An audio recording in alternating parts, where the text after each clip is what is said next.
Hey, what's up guys, it's Oakley, and I'm going to be sharing some Skaven gameplay against various factions. Apologies for how quick these videos are going to be, but CA has us on a limit on how much we can upload, so I'm going to try and squeeze as much out of this limited time as possible. So the first one is going to be this quest battle. I'm going to chop it up just for some of the highlights here. We're going to start off by looking at some of the amazing unit models. First, looking at the Hell Pit Abomination here. This is one of the best units I've seen ever in a Total War title.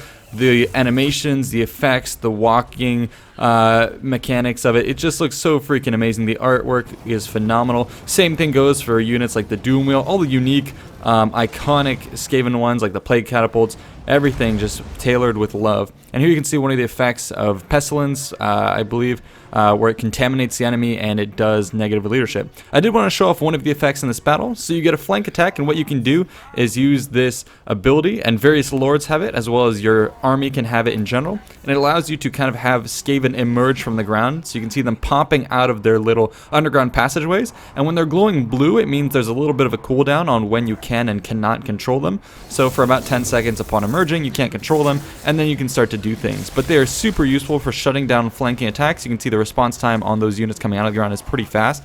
And then over here I have Lord Skrull, who's going to do a wind spell into that blob of feral cold ones. And I do have to say that these kind of like raise dead type of abilities wreak havoc on the AI and make it pretty easy to distract them and control the battlefield. Now, it'll be different against players in multiplayer, but I do have to say it gives you a lot of control. Then the conflict up through the center, I was doing Skaven wave tactics, just throwing the fodder to tie the enemy down, give my artillery more time to respond and do lots of damage, and then open up opportunities for the enemy to blob up and come up with my Doom Wheel. I'm also going to fire in here with this Zap Spark, the Experimenter's rockets. We're going to get a couple shots of this, and it is one of my favorite abilities, actually. It comes in and then explodes up in the air, leading to several different kind of smaller missiles. As it gets an impact, we'll get another shot of this, but this guy was pretty devastating in close quarters combat. You can see here Mazdamundi or one of the leaders looking in, terrified as that hits his blob. He's going to be even more terrified when the Doom Wheel comes in and charges through. I was a little bit disappointed by the fact that it didn't just cleave through these guys much like a chariot, although I was going against some Saurus warriors who are pretty heavy. I believe those are actually Temple Guard. So yeah, these guys, will have resistance. I did hit some other Saurus warriors, and it seemed to have a much better time until it hit some of the larger unit models, so you have to be careful.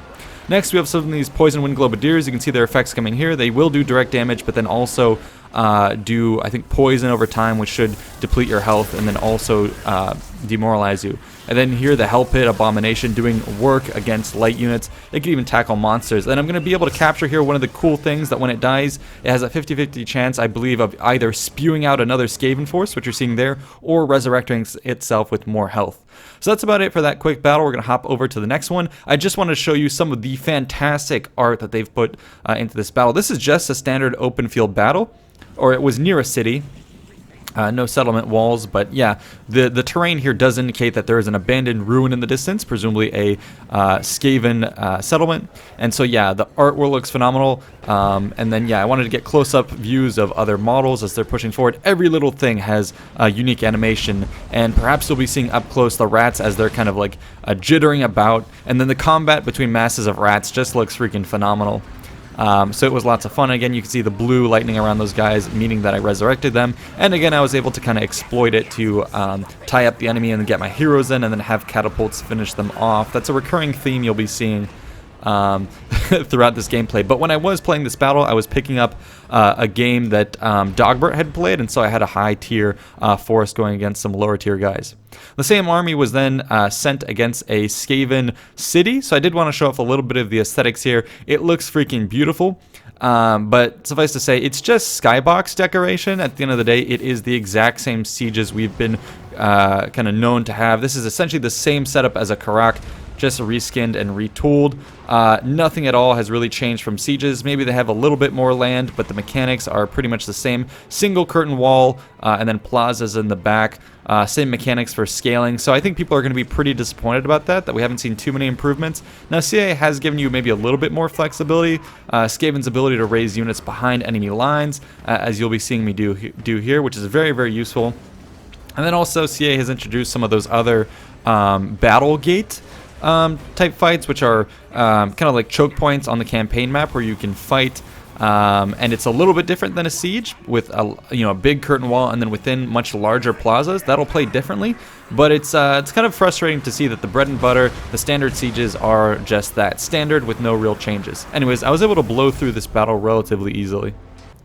The next fight here is going to be part of my campaign where I continue to fight along, and I triggered this little quest event.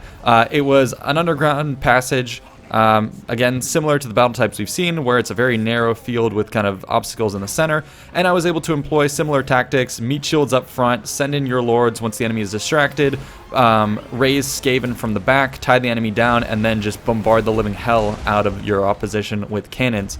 So like I said, this will be a wrecking ball that you can get against Skaven forces. It may not work in multiplayer, but in campaign, if you can get this wrecking ball force, you should be able to destroy Skaven. But I do have a sense that this will not work so well when you come up against Chaos. At the end of my campaign session, I was fighting a Chaos army. This is as far as I got before I was cut off, so you're not going to be able to see quite how well Skaven fights, but James assured me, or Dogbird assured me, that you're going to have a very hard time beating Chaos. So I do like that little change in dynamic, so you can push over the other Skaven forces, but these Chaos armies and whatnot are going to be a bit harder to deal with. So that's it for this video. Hope you guys enjoyed. Stay tuned for more, and I'll be sharing more densely packed videos. See ya.